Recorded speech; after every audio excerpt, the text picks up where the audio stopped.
नमस्कार दोस्तों, स्वागत है आपके अपने चैनल AI एनिमेशन में। आज हम कक्षा 10 हिंदी का पहला अध्याय सूरदास के पद पढ़ेंगे। इस वीडियो में हम पूरे अध्याय को बहुत ही आसान तरीके से समझेंगे। सूरदास भक्ति काल के प्रसिद्ध कवि और भगवान कृष्ण के भक्त थे। उन्होंने अपने पदों में कृष्ण के प्रति प्रेम को सुंदर ढंग से व्यक्त किया। उनकी रचनाओं में कृष्ण की बाल लीलाएं और उनका स्वभाव झलकता है। ये पद सूरदास के प्रसिद्ध ग्रंथ सूरसागर से लिए गए हैं। इन पदों में कृष्ण के मथुरा जाने के बाद की स्थिति का वर्णन है।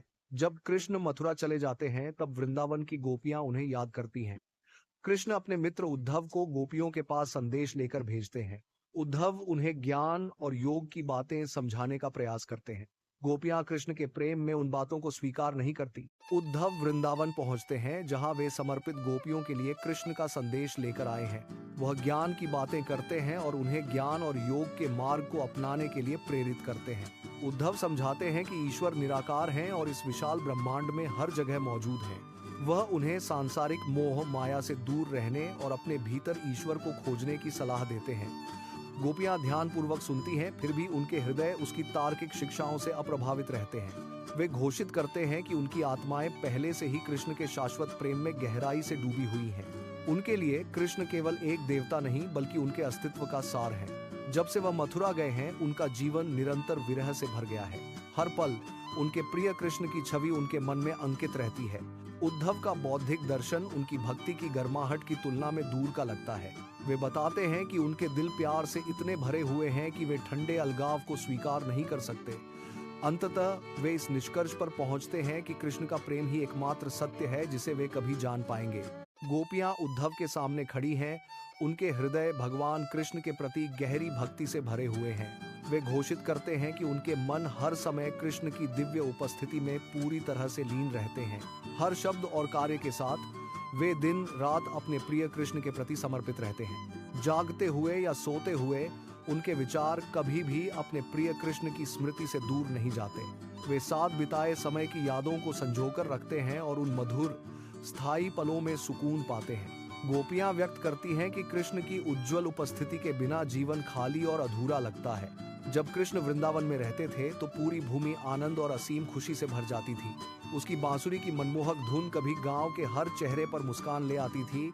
अब जब वह चला गया है तो कभी जीवंत रही यह भूमि उन्हें शांत और वीरान लगती है।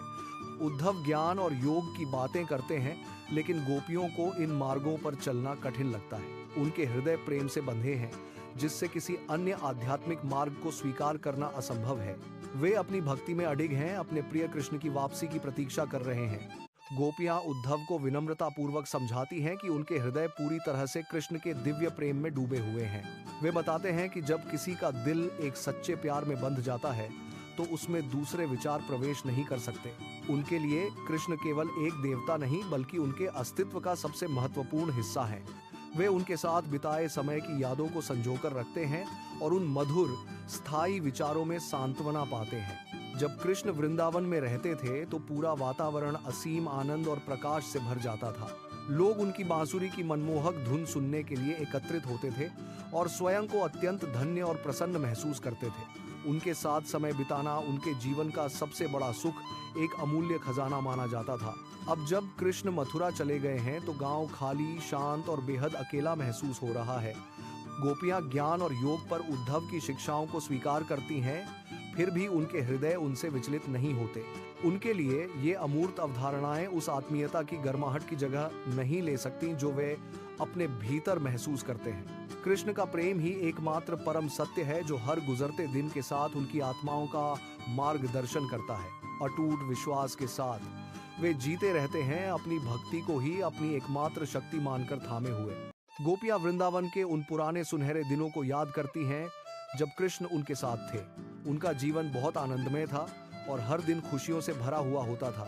कृष्ण सभी के साथ हंसते बोलते थे और अपने व्यवहार से सबका मन जीत लेते थे। उनकी बांसुरी की मधुर ध्वनि सुनकर लोग अपने काम छोड़कर उनकी ओर खींचे चले आते थे। गोपियां कहती हैं कि कृष्ण के साथ होने पर उन्हें किसी भी प्रकार की चिंता नहीं थी। उनके साथ बिताया हुआ हर क्षण गोपियों के लिए बहुत कीमती और यादगार था। आज भी उन दिनों को याद करके गोपियां भावुक हो जाती हैं और उनकी आंखें भर आती हैं। अब जब कृष्ण मथुरा चले गए हैं तो उनका जीवन पहले जैसा बिल्कुल नहीं रहा है। वे हर समय कृष्ण की यादों में डूबी रहती हैं और उनके वियोग में व्याकुल हैं। उनके मन में हर पल कृष्ण की प्यारी छवि बसी रहती है जो उन्हें कभी नहीं भूलती। गोपियां कहती हैं कि कृष्ण की ये यादें ही अब उनके जीवन का एकमात्र सहारा हैं। उन्हीं यादों के सहारे वे अपना जीवन जी रही हैं और उसी स्मरण में उन्हें शांति मिलती है। कृष्ण के मथुरा चले जाने के बाद वृंदावन का माहौल पूरी तरह से बदल गया। जहां कभी हंसी और खुशी गूंजती थी, वहां अब गहरा दुख छाया हुआ है। गोपियों ने आह भरी, हमारे प्रिय कृष्ण के बिना वृंदावन अब पहले जैसा नहीं रहा। यमुना के किनारे चलते हुए उन्हें अपने दोस्तों के साथ उसका खेलना याद आ गया। जंगल के रास्ते और पेड़ों की छाया उसकी उपस्थिति की यादें फुसफुसाते थे।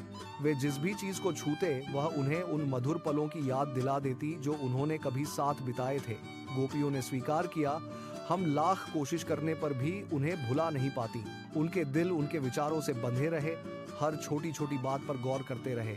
उद्धव वहां पहुंचे और उन्हें ज्ञान और योग के जटिल मार्ग सिखाने का प्रयास किया। फिर भी गोपियों ने उनकी शिक्षाओं को दूर की और ठंडी मानकर विनम्रता पूर्वक खारिज कर दिया। उन्होंने घोषित किया, हमारे लिए कृष्ण का प्रेम ही एकमात्र परम सत्य है। अपने दिलों में विश्वास के साथ उन्होंने केवल उसकी यादों के सहारे जीने का फैसला किया।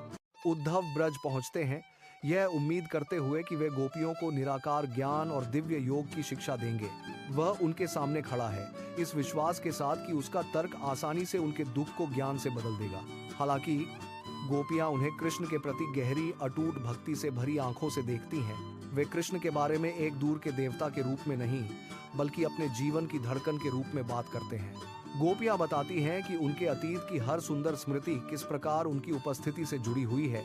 उद्धव अपना दर्शन समझाने की कोशिश करते हैं, लेकिन उनके शब्द उनके गहन प्रेम के सामने खोखले प्रतीत होते हैं। वह समझ जाता है कि कृष्ण के साथ उनका संबंध किसी भी बौद्धिक या तार्किक व्याख्या से कहीं परे है।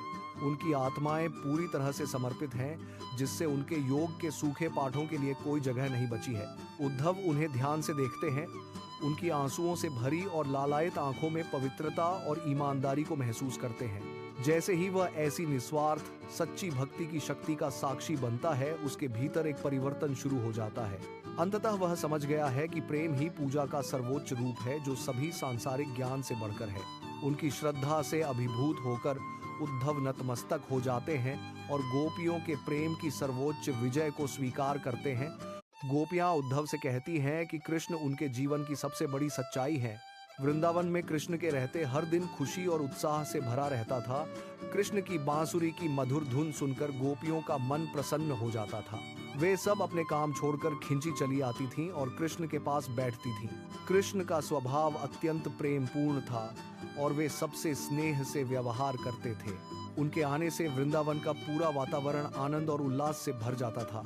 इसी कारण वृंदावन का हर व्यक्ति कृष्ण को हृदय से बहुत प्रेम करता था।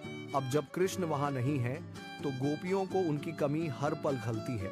वे हर छोटी छोटी बात में अपने प्रिय कृष्ण को याद करके व्याकुल होती हैं। कभी उन्हें बांसुरी की धुन याद आती है, तो कभी बीते हुए सुखद क्षण। वे हंसी खुशी बिताए हुए उन पलों को याद कर अपनी आंखें नम कर लेती हैं। गोपियों का कहना है कि यही मधुर यादें अब उनके जीवन का एकमात्र सहारा हैं। उद्धव धीरे धीरे यह समझने लगते हैं कि गोपियों का प्रेम केवल भावनात्मक लगाव नहीं है, यह भक्ति का सर्वोच्च रूप है। गोपियों ने अपने जीवन में कृष्ण को बहुत महत्व दिया है। उनके बिना वे अपने जीवन की कल्पना भी नहीं कर सकती। उनकी बातें सुनकर उद्धव को यह अनुभव होता है कि सच्ची भक्ति ज्ञान से नहीं आती, यह गहरे प्रेम और समर्पण से उत्पन्न होती है। गोपियों का मन पूरी तरह कृष्ण के स्मरण में डूबा हुआ है। वे हर समय उन्हीं को याद करती हैं और उसी स्मरण में उन्हें शांति मिलती है। उद्धव यह भी महसूस करते हैं कि गोपियों का प्रेम बहुत सरल और निष्कपट है, इसमें कोई स्वार्थ नहीं है। वे केवल कृष्ण की खुशी और उनके स्मरण में ही अपना सुख ढूंढती हैं। इसी अनुभव के कारण उद्धव को भक्ति की गहराई का बोध होता है। उन्हें समझ आता है कि भगवान के प्रति सच्चा प्रेम कितना पवित्र हो सकता है। सूरदास ने अपनी काव्य पंक्तियों में गोपियों के गहरे प्रेम और विरह को बहुत ही खूबसूरती से दर्शाया है। वह दर्शाते हैं कि ईश्वर के प्रति सच्चा प्रेम और भक्ति कितनी गहन और शक्तिशाली हो सकती है। गोपियों का कृष्ण के प्रति प्रेम हमें सिखाता है कि सच्ची भक्ति सभी प्रकार के स्वार्थ से मुक्त होती है। यह प्रिय भगवान कृष्ण के प्रति पूर्ण समर्पण और शुद्ध मिलावट रहित भावनाओं द्वारा परिभाषित है। ये छंद दर्शाते हैं कि सच्चे प्रेम को केवल शब्दों या तार्किक तर्कों द्वारा बदला नहीं जा सकता।